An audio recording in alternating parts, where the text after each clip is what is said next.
안녕하십니까, 고노입니다. 자, 오늘은 해리 현장 판넬 작업 3편, 기둥이 없는 부분, 그리고 판넬과 판넬이 만나는 부분에 대한 작업을 하는 거, 그리고 열교를 방지하기 위한 서밀 컷, 그리고 이중 지붕에 대한 설명을 드리도록 하겠습니다. 구독과 좋아요는 무료고요. 지금부터 시작해 보도록 하겠습니다.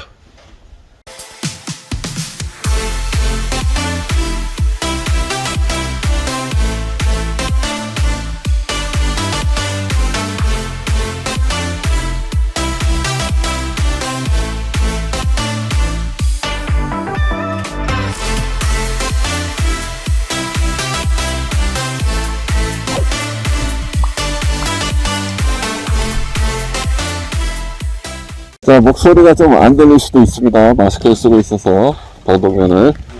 자, 보시다시피 그라스울이기 때문에 붙여놓고 자르고 있습니다. 붙여놓고 자르고요. 그리고 난 다음에 코너에 말씀드렸던 이 세라크울을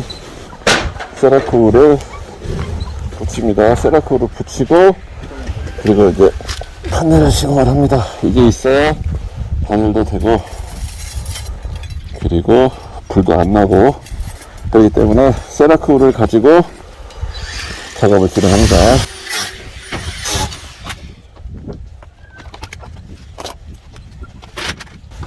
세라크울을 이렇게 높이에 맞춰서 접어주시고, 지금 잠시만요.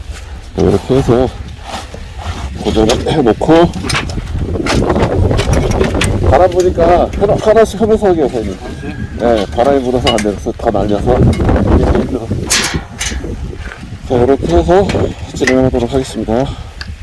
또 비 소식이 있어서 실내로 그라스울이기 때문에, 어제도 보니까 비가 왔는데 외부에 바람이 뭐 초속 10m 거의 태풍 수준으로 불어가지고 비닐이 벗겨진 것도 있고 그랬는데 다행히 물은 안 먹었습니다. 그래서 심히 걱정은 안 되지만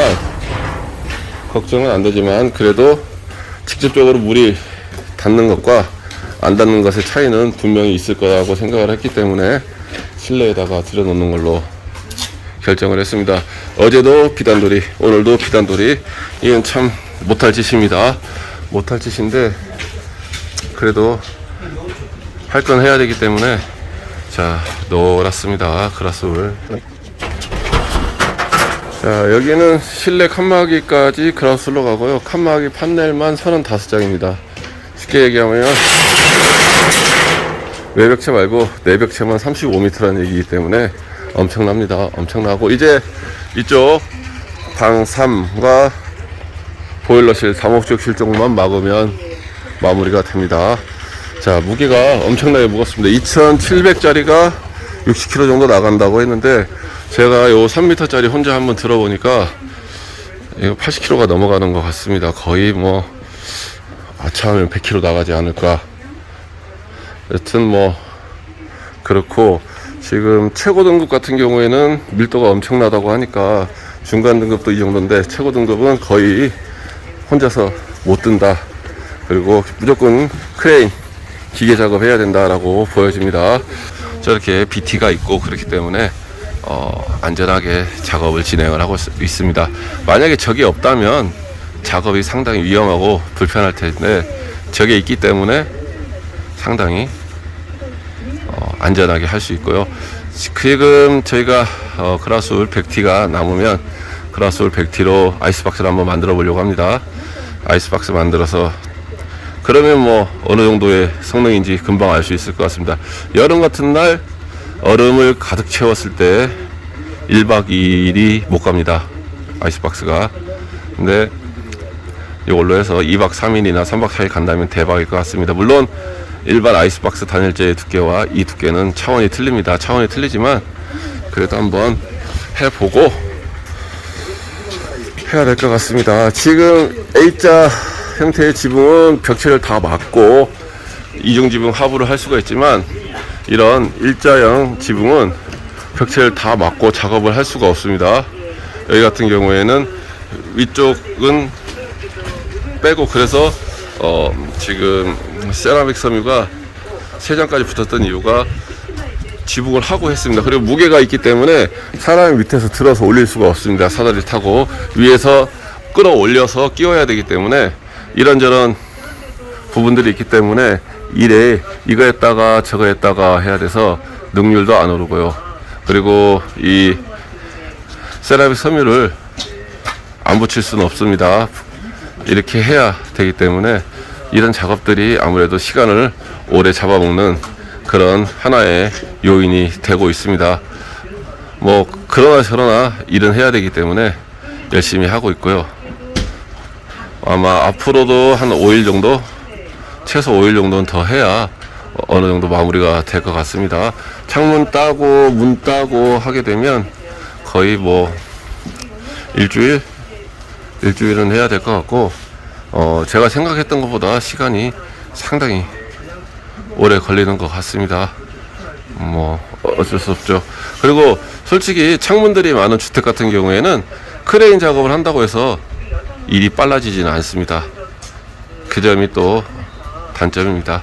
자, 그렇게 저렇게 해서 3일차 작업 마무리하고요. 자, 이중지붕 같은 경우에는 끝에 하고 중간에는 3개씩 볼트가 채워지고요. 나머지는 2개씩 채워집니다. 그래서 자, 여기 같은 경우에는 이제 처짐을 방지하기 위한 게 제일 큰 거고요. 그리고 두 번째는 사람이 다니다가 혹시 위에서 다니다가 아차해서 판넬을 밟을 수가 있을 때, 그럴 때 처짐이나 터짐을 좀 막아보기 위해서 그렇게 작업을 하고 있습니다. 자, 이렇게 들어와서 만나는 자리는 바닥에 아연 유발을 150 정도 잘라서 칼브록으로 고정을 한 다음에 수평을 맞춰서 피스를 받고 폼을 쌓아 놓습니다. 이렇게 되면 자, 폼에 의해서 바닥이 흔들리지 않게 고정이 되고요. 자, 여기 같은 경우에는 어차피 나중에 뺄 거지만 아연 유발 같은 걸 꽂아서 이 판넬 면을 맞춰야 됩니다. 그러지 않으면 나중에 엄청나게 면이 안 맞아서 고생을 합니다. 그리고 그 다음 장 낄 때는 이렇게 보시듯이 살짝 빼놓고 끼워서 다시 꽂으면 됩니다. 그렇게 해야 이쪽에서 이제 CS 유바 붙이고 열교 생기지 않게 서밀컷 해서 나가고, 또 이쪽으로 하나 길게 들어가고 이쪽에 보일러실 문이 들어가고 해서 마무리가 됩니다. 자, 이렇게 해야 되기 때문에 일이 생각보다 쉽지가 않습니다. 쉽지가 않지만 그래도 충분히 가능합니다. 자, 유발을 시공하고 나면 자, 이렇게 서밀컷을 해야 됩니다. 그래야 열교가 안 생깁니다.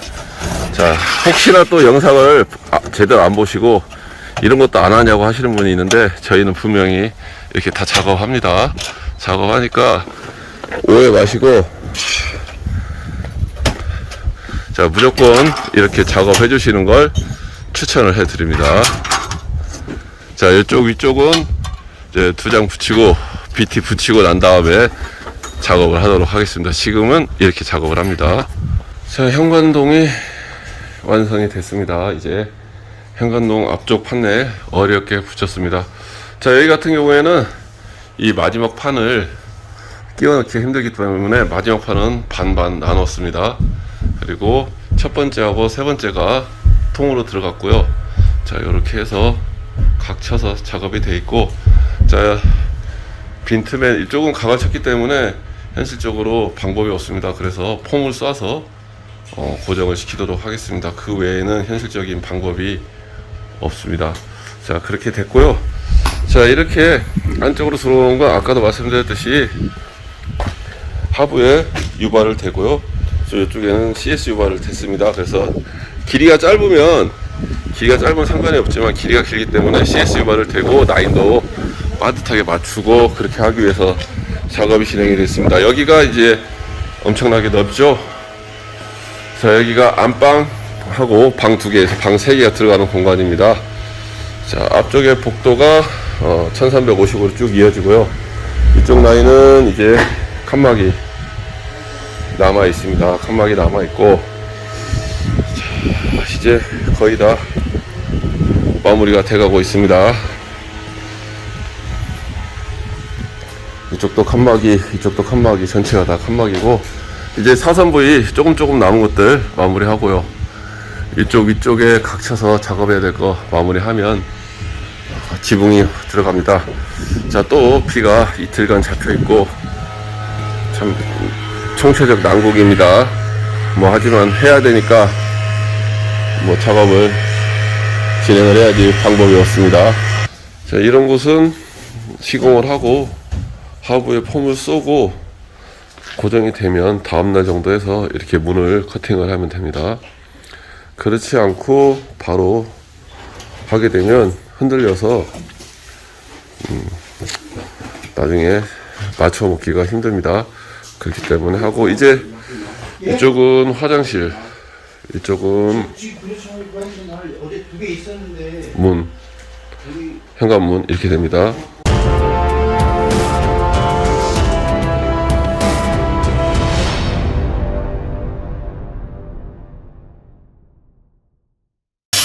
자, 이런 곳은 기둥을 또 세우고 하기가 쉽지가 않습니다. 그래서 지금 여기 보시는 것처럼 이렇게 수평을 맞춰서 붙여놓고, 그 다음에 이쪽 면에 붙여서 쭉 해서 C형광을 놓고 피스를 박으면 면이 잡힙니다. 그렇게 해서 면을 잡아서 하는 방식을 사용을 해서 작업을 진행하도록 하겠습니다.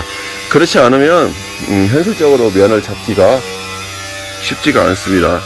자, 이렇게 C형광을 고정을 해 놓으면 여기서부터 여기까지 면이 맞게 됩니다. 그리고 하부에 우레탄 폼을 쏴서 고정을 하게 되면 이 상태가 면이 맞는 거고, 그리고 두 번째 장 올리고도 하나 해줍니다. 그리고 세 번째 장은 어차피 문자리이기 때문에 통으로 들어가기 때문에 상관이 없고요.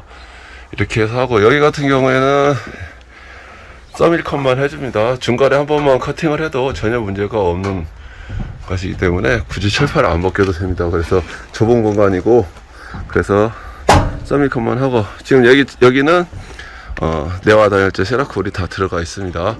자, 보시다시피 폼은 다 충전이 돼서 작업이 진행이 되고 있습니다. 자, 이렇게 작업하고 있기 때문에 크게 걱정하실 일이 없고요. 결로 열교 생기지가 않습니다. 자, 여러분들께서도 이 방법 한번 해보시는 걸 추천드립니다.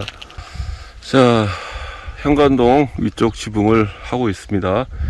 자, 현재 이쪽은 각이 벌어지고 있기 때문에 정확한 각이 안 나옵니다. 여기는 정확하게 10대 2가 나오게 계산을 했고요. 자, 이쪽은 약간의 오차가 생겼습니다. 10대 2로 자르긴 잘랐는데 약간의 오차 생겨서 폼을 놓고, 그 다음 장은 정확하게 잘랐습니다. 그리고 안쪽에 끼워 놓을 마지막 장도 정확하게 잘릴 겁니다. 요 자리만 조금 물론 계산을 하면 얼마든지 계산이 가능한데 그냥 조금 급하고 그러다 보니까, 작업을 하다 보니까 좀 약간의 실수가 생겼습니다.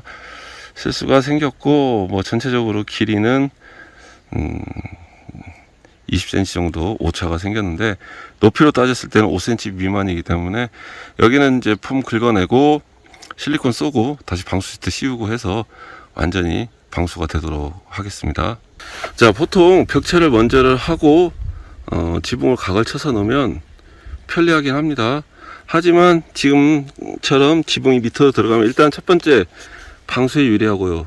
두 번째 벽돌이나 기타 등을 쌌을 때 처짐으로 인한 간격이 발생이 안 됩니다. 만약에 지붕이 먼저 안 들어가고 벽체가 먼저 쓰고 지붕에 붙으면 지붕의 처짐이 현저하게 눈에 띄게 발생이 됩니다. 하지만 이렇게 작업이 되면 지붕의 처짐이 거의 안 생깁니다. 뭐 똑같을 것 같다고 생각을 하실 수도 있지만 정말 막상 시공을 해보면 이 방법이 방수나 처짐이나 모든 부분에서 월등합니다. 만약에 처진다고 해도 같이 처지기 때문에 그렇습니다. 하지만 벽체가 먼저 들어가고 지붕이 들어가면 처짐은 지붕만 처지게 됩니다. 그 점이 차이점이라고 보시면 될 것 같습니다. 자, 이제 지붕을 씌울 준비를 마무리했습니다. 여기까지 해서 또 마무리하고요. 또 지붕 하면 또 이중 지붕 위쪽에 단열재 넣고 폼 쏘고 또 지붕 하고 해야 되고, 또 징크 판넬 하는 부분에 대해서도 설명을 드려야 되기 때문에 여기서 마무리하도록 하겠습니다. 뭐 이중 지붕은 타임랩스 영상으로 보셨으면 아시겠지만 그렇게 하시면 되는 거고요. 그리고 나머지 부분은 크게 어려울 게 없습니다. 그래서 또 지붕 짓는, 지붕 올리는 거 다음 편에 하도록 하겠고요. 코론TV 구독과 좋아요 부탁드리겠고, 자, 이번 영상은 여기서 마무리하도록 하겠습니다. 긴 시간 시청해 주셔서 대단히 감사합니다. 감사합니다.